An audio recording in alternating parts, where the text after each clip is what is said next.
ভূমিকম্পে দেশ জুড়ে মৃতের সংখ্যা বেড়ে দাঁড়ালো 10 জনে, আহত 4 শতাধিক, ক্ষতিগ্রস্ত বেশ কিছু ভবন।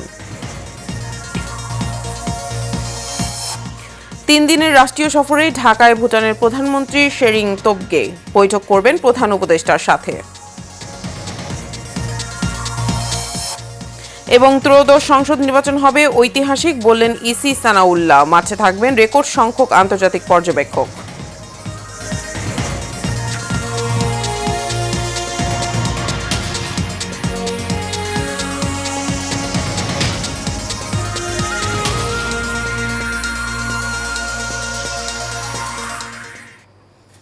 স্বাগত এশিয়া নিউজে, আপনাদের সাথে আছে আমি ইশিকা জাহান মিলা। এতক্ষণ শুনছিলেন বিআরবি কেবল ইন্ডাস্ট্রিজ লিমিটেড সংবাদ শিরোনাম। এবার বিস্তারিত।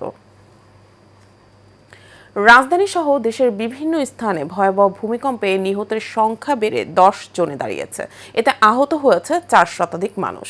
শুক্রবার সকাল 10টা 38 মিনিটের দিকে এই ভূমিকম্প অনুভূত হয়। আবহাওয়া অধিদপ্তরের তথ্য অনুযায়ী এই ভূমিকম্পের মাত্রা ছিল 5.7। এর উৎপত্তিস্থল নরসিংদীর মাধবদী। ভূমিকম্পের ফলে ভেঙে পড়ে বিভিন্ন স্থাপনা, হেলে পড়ে বড় বড় ভবন।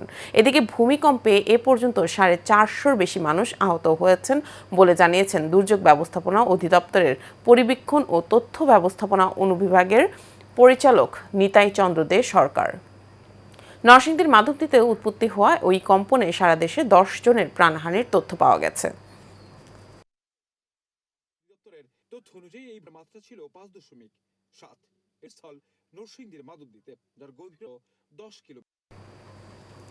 শুক্রবারে অনুভূত হওয়া ভূমিকম্পের উৎপত্তিস্থল নরসিংদীতে অন্তত শতাধিক নারী, পুরুষ আহত এবং শিশুসহ 5 জন নিহত হয়েছে বলে জানিয়েছেন জেলা প্রশাসক মোহাম্মদ আনোয়ার হোসেন। শুক্রবার 8টা পর্যন্ত স্বজনদের বরাতে নিহতদের পরিচয় পাওয়া গেছে। হঠাৎ কম্পন অনুভূত হওয়ার পর জেলায় আতঙ্ক ছড়িয়ে পড়ে। জেলা সিভিল সার্জন ডক্টর সৈয়দ আমিরুল হক জানান, নরসিংদী সদর হাসপাতালে 47 জন, জেলা হাসপাতালে 12 জন এবং রায়পুরায় 2 জন চিকিৎসা নিয়েছেন। নরসিংদী সদর উপজেলার গাবতলীতে একটি ভবনের ছাদ ধসে নারী ও শিশুসহ 3 জন আহত হয়। এই ভূমিকম্পে জেলার বিভিন্ন ভবনের দেয়াল এবং মাটিতে ফাটল ধরে।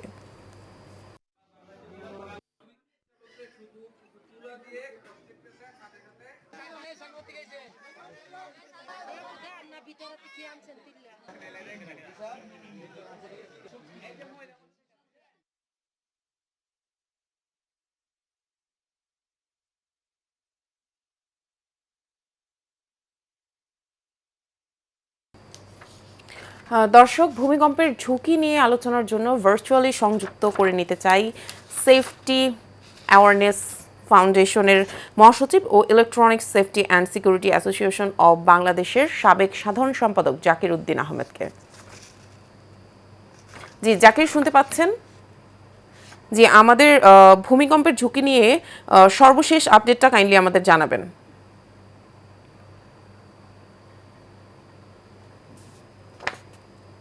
জি, পাচ্ছেন?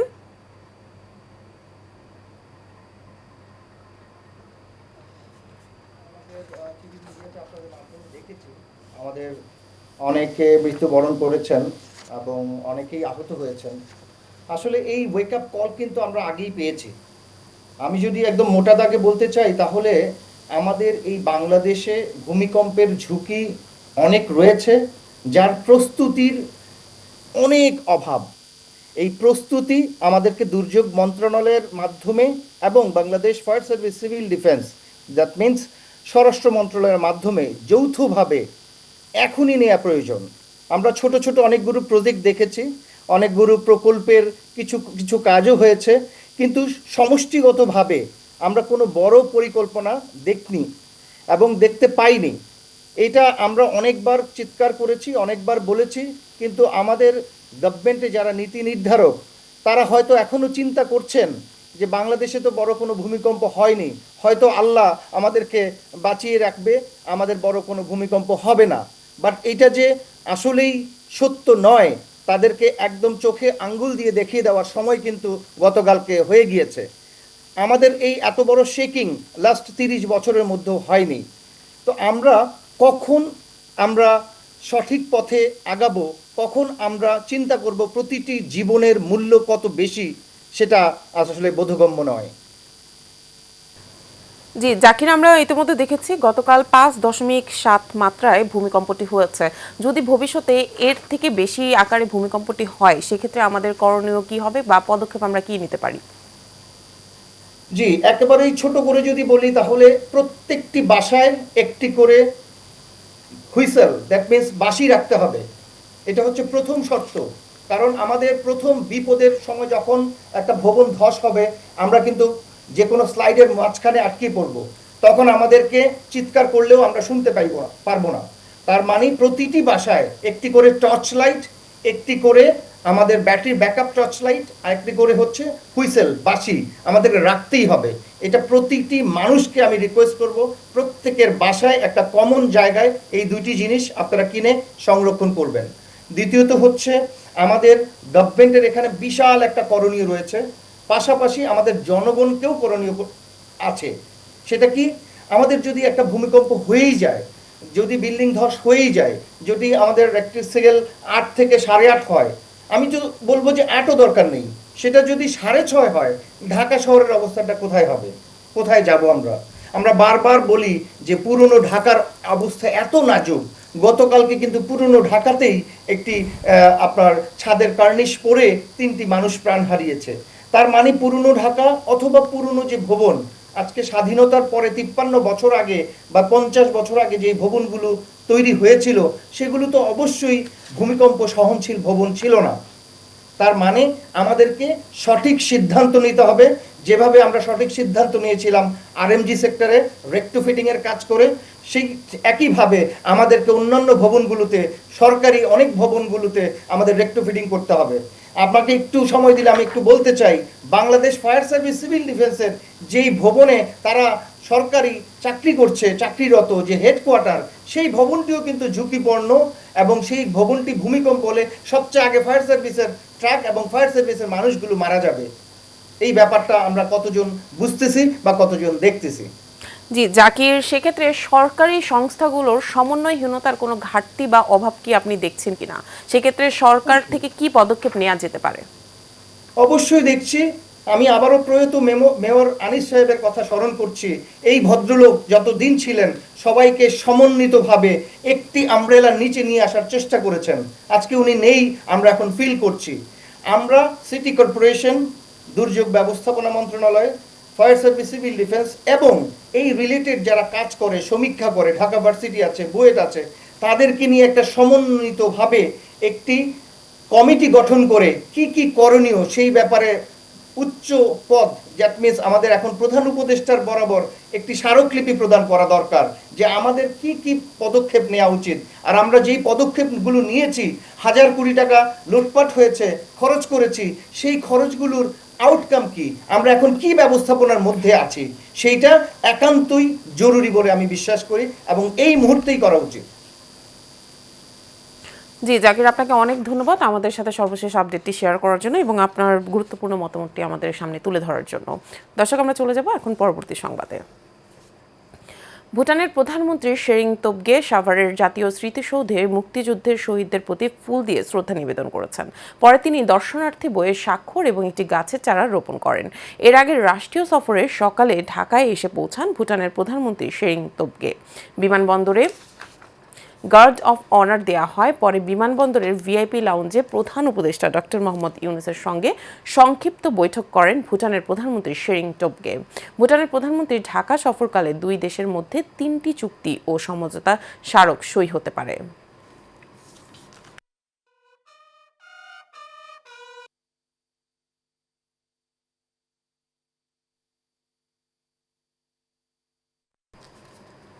ত্রয়োদশ সংসদ নির্বাচন হবে একটি ঐতিহাসিক নির্বাচন, যার মাধ্যমে গণতন্ত্রের পূর্ণ সূচনা হবে বলে মন্তব্য করেছেন নির্বাচন কমিশনার আবুল ফজল মোহাম্মদ সানাউল্লাহ। সকালে Asian network for free elections এর কর্মশালায় কথা বলেন তিনি। জানান, একটি সুষ্ঠু, গ্রহণযোগ্য ও নিরপেক্ষ নির্বাচন দিতে প্রস্তুত বর্তমান নির্বাচন কমিশনার। তবে আগামী জাতীয় নির্বাচনে সামাজিক যোগাযোগ মাধ্যমে অপতৎপরতা ও এআই এর অপব্যবহার ঠেকাতে নির্বাচন কমিশনের চ্যালেঞ্জ রয়েছে। এছাড়াও রেকর্ড সংখ্যক আন্তর্জাতিক পর্যবেক্ষক আসন্ন ত্রয়োদশ জাতীয় নির্বাচনে অংশ নেবে বলেও আশা প্রকাশ করেন নির্বাচন কমিশনার আবুল ফজল মোহাম্মদ সানাউল্লাহ। বলেন, তারা সবাই একটি ঐতিহাসিক নির্বাচনের অংশীদার হতে চায়।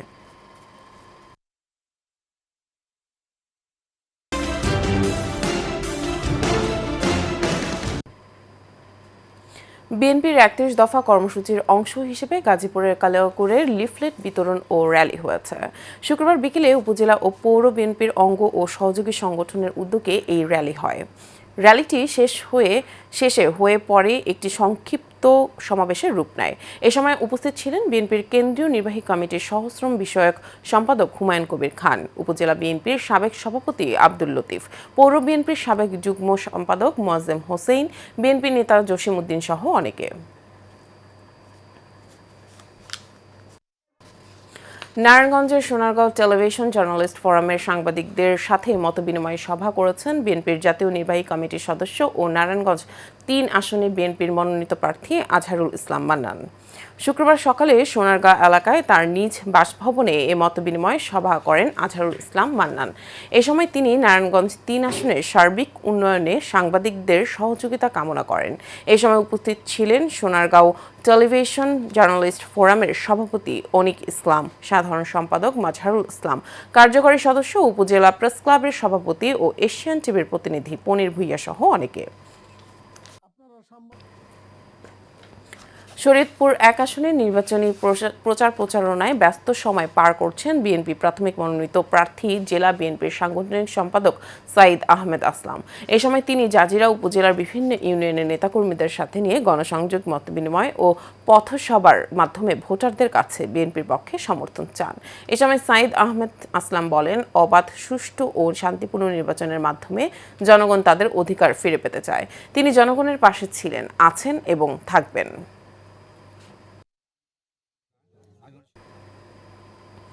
গাজীপুরের শ্রীপুরে গণ অধিকার পরিষদ গাজীপুর জেলার সাধারণ সম্পাদক ও গাজীপুর ৩ আসনের মনোনীত প্রার্থী অ্যাডভোকেট আসাদুজ্জামানের গণসংযোগ হয়েছে। শুক্রবার বিকেলে উপজেলার লোহাই বাজারে গণসংযোগ ও লিফলেট বিতরণ করেন তিনি। এ সময় অ্যাডভোকেট আসাদুজ্জামান বলেন, এবারের সংসদ নির্বাচনে তিনি জয়ী হলে তিনি জনগণের পাশে থাকবেন, জনগণের সাথে থাকবেন। তিনি আরও বলেন, সমাজ ব্যবস্থায় যে সকল সমস্যা রয়েছে তা সমাধানের জন্য কাজ করবেন। রাস্তার উন্নয়ন ও শিল্প কারখানার উন্নয়নের জন্য কাজ করবেন তিনি।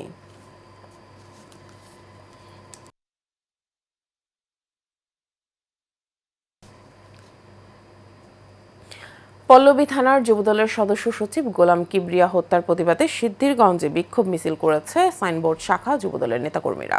শুক্রবার বিকেলে ঢাকা চট্টগ্রাম মহাসড়কের সাইনবোর্ডে মোড়ে এ বিক্ষোভ মিছিল হয়। সাইনবোর্ড শাখা যুবদল নেতা আব্দুর রহিম সাজুর সভাপতিত্বে এতে প্রধান অতিথি ছিলেন কেন্দ্রীয় যুবদলের সাবেক সদস্য ও জাতীয়তাবাদী গণতান্ত্রিক আন্দোলন কেন্দ্রীয় কমিটির সভাপতি আমির হোসেন বাদশাহ।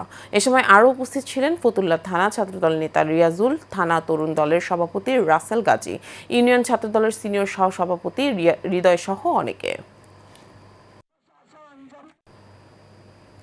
নারায়ণগঞ্জের সোনারগাঁও উপজেলা বিএনপির সাংগঠনিক সম্পাদক ও সাদিপুর ইউনিয়ন বিএনপির সভাপতি কামরুজ্জামান ভূঁইয়া মাসুমের বিরুদ্ধে অপপ্রচারের প্রতিবাদে বিক্ষোভ মিছিল হয়েছে। সাদিপুর ইউনিয়ন বিএনপি ও সহযোগী অঙ্গ সংগঠনের উদ্যোগে এই প্রতিবাদ সভা হয়। সাদিপুর ইউনিয়ন বিএনপির সহসভাপতি ইব্রাহিম মিয়ার সভাপতিত্বে এতে উপস্থিত ছিলেন ইউনিয়ন বিএনপির সিনিয়র যুগ্ম সম্পাদক রফিকুল ইসলাম, যুগ্ম সম্পাদক আলামিন মিয়া, ৮ নম্বর ওয়ার্ড বিএনপির সভাপতি শামসু মিয়া সহ অনেকে।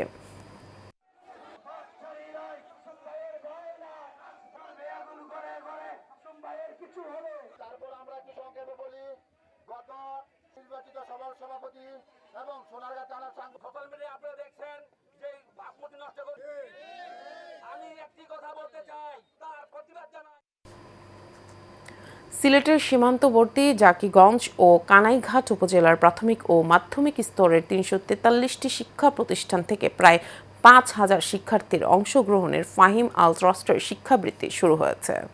শুক্রবার জকিগঞ্জের মৌলভী ছায়র আলী উচ্চ বিদ্যালয়, বারহাল এইয়া উচ্চ বিদ্যালয় এবং শাহবাগ উচ্চ বিদ্যালয় ও কলেজ কেন্দ্রে দুদিনব্যাপী বৃত্তি পরীক্ষা শুরু হয়। এ সময় পরীক্ষা কেন্দ্র পরিদর্শন করেন শাহজালাল বিজ্ঞান ও প্রযুক্তি বিশ্ববিদ্যালয়ের লোক প্রশাসন বিভাগের বিভাগীয় প্রধান আশরাফ সিদ্দিক, ট্রাস্টের সচিব প্রধান শিক্ষক সাব্বির আহমদ ও ট্রাস্টের সহসভাপতি ATM সেলিম চৌধুরী সহ বিভিন্ন শিক্ষা প্রতিষ্ঠানের প্রধানরা।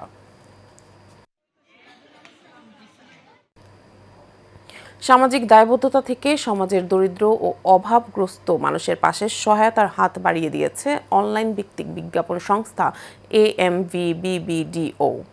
ময়মনসিংহ জেলার মুক্তাগাছা পৌরসভার পাড়াটঙ্গী এলাকায় 52টি দরিদ্র পরিবারের মাঝে চাল, ডাল, তেল, নুডলস সহ বিভিন্ন খাদ্য সামগ্রী বিতরণ করা হয়। এ সময় AMBBBDO এর পক্ষ থেকে সভাপতিত্ব করেন মাহমুদা আক্তার সুমি। প্রতিষ্ঠানটি থেকে নিয়মিত সহযোগিতা পেলে হতদরিদ্র মানুষের পাশে সব সময় থাকবেন বলে প্রত্যাশা আয়োজকদের।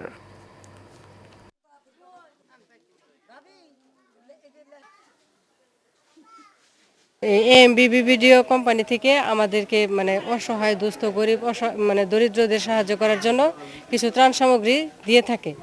তাদের লক্ষ্যই হলো গরিবদেরকে দুস্থদেরকে সহযোগিতা করা। এটারই হিসাবে আমরা গরিবদেরকে সহযোগিতা করতেছি এই AMBBBDO কোম্পানির পক্ষ থেকে। আজকে যে তারা ত্রাণ সামগ্রী বিতরণ করলো এখানে, এটা অত্যন্ত ভালো একটা কাজ হয়েছে এবং এটা আজকের এই তৃণমূলের মানুষগুলি এটা পেয়ে এতটাই খুশি, এতটাই আনন্দিত। রাজধানীতে রিকশা প্রতীকে গণসংযোগ করেছেন মাওলানা নূর মোহাম্মদ। ঢাকা 14 আসনে বাংলাদেশ খেলাফত মজলিস মনোনীত সংসদ সদস্য পদপ্রার্থী হাফেজ মাওলানা নূর মোহাম্মদ বিপুল নেতাকর্মী ও ঢাকা 14 আসনে অঙ্গীকারের রাজধানী মিরপুর 1 এলাকায় গণসংযোগ ও র্যালি করেন। গণসংযোগকালে তিনি শিক্ষার উপযোগী পরিবেশ সৃষ্টি, জননিরাপত্তা, মাদক সমস্যা, চাঁদাবাজি নিয়ন্ত্রণ, নিরীহ জনগণ ও ব্যবসায়ীদের নির্যাতন, দুর্নীতি, অনাচার সহ সকল অন্যায়ের বিরুদ্ধে প্রতিরোধ করতে একসঙ্গে কাজ করার আহ্বান জানান।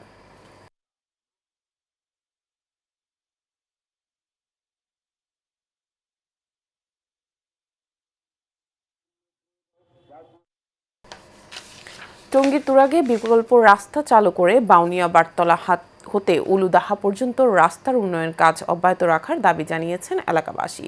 চলাচলের একমাত্র রাস্তা বন্ধ হলে বাসা থেকে বের হতে পারবে না বলেও জানান স্থানীয়রা। গতকাল বিকেলে বদলালদি বাজারে ব্যানার প্ল্যাকার্ড নিয়ে বিক্ষোভ করেন সাধারণ মানুষ। স্থানীয় ব্যবসায়ীরা দাবি করেন বাদালদিতে অনেক ছোট বড় ফ্যাক্টরি রয়েছে যেখানে প্রায় 10,000 শ্রমিক কাজ করে। একমাত্র রাস্তাটি বন্ধ হলে বড় সংকট তৈরি হবে। তাই উন্নয়ন যেমন দরকার তেমন বিকল্প একটি রাস্তা চালু করাও প্রয়োজন।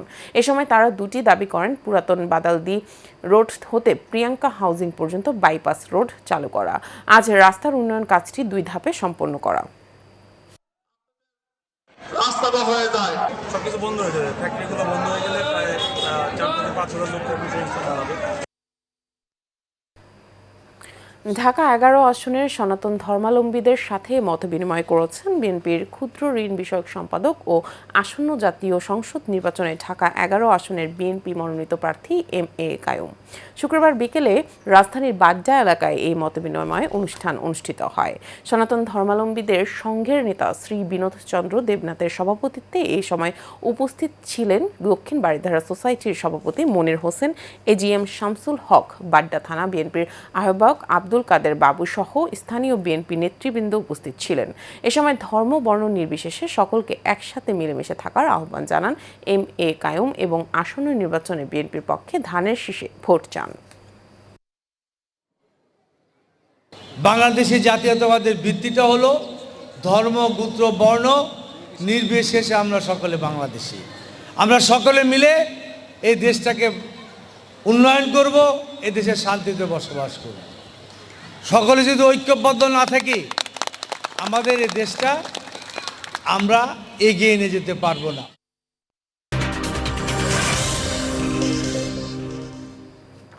এবার খেলার খবর। টাঙ্গাইলের দেলদুয়ারে লাউহাটি ফ্রেন্ডস ইউনিয়ন ক্লাবের উদ্যোগে আরফান খান স্মৃতি ফুটবল টুর্নামেন্ট অনুষ্ঠিত হয়েছে। শুক্রবার লাউহাটি ফুটবল মাঠে টুর্নামেন্টের ম্যাচটি হয়। খেলাটির উদ্বোধন করেন 80-র দশকের জনপ্রিয় চিত্রনায়িকা রোজিনা। টুর্নামেন্ট কমিটির সভাপতি বীর মুক্তিযোদ্ধা সেলিম খানের সভাপতিত্বে অনুষ্ঠানে প্রধান অতিথি ছিলেন টাঙ্গাইল জেলা বৈষম্য বিরোধী ছাত্র আন্দোলনের সমন্বয়ক আলামিন। বিশেষ অতিথি ছিলেন কণ্ঠশিল্পী শেখ সাদিক, চেয়ারম্যান শাহিন মোহাম্মদ খান, ব্যারিস্টার হাসনাত জামিল সহ আরও অনেকে। নির্ধারিত সময়ে ম্যাচ গোলশূন্য ড্র হলে ট্রাইব্রেকারের মাধ্যমে মামুন নগর ইউনিটি ক্লাবকে পরাজিত করে তার টিয়া কমলাই নওজোয়ান স্পোর্টিং ক্লাব বিজয়ী হয়।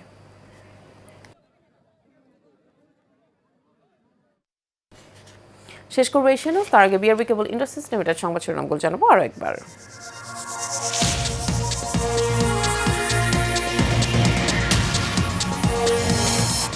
ভূমিকম্পে দেশ জুড়ে মৃতের সংখ্যা বেড়ে দাঁড়ালো 10 জনে, আহত 4 শতাধিক, ক্ষতিগ্রস্ত বেশ কিছু ভবন।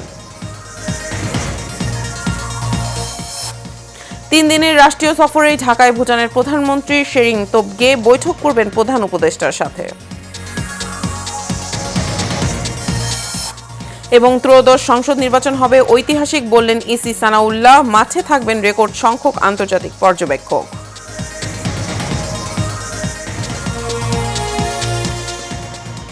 এশিয়া নিউজ এ পর্যন্তই, পরবর্তী সংবাদ দেখার আমন্ত্রণ রইল সবাইকে। ধন্যবাদ।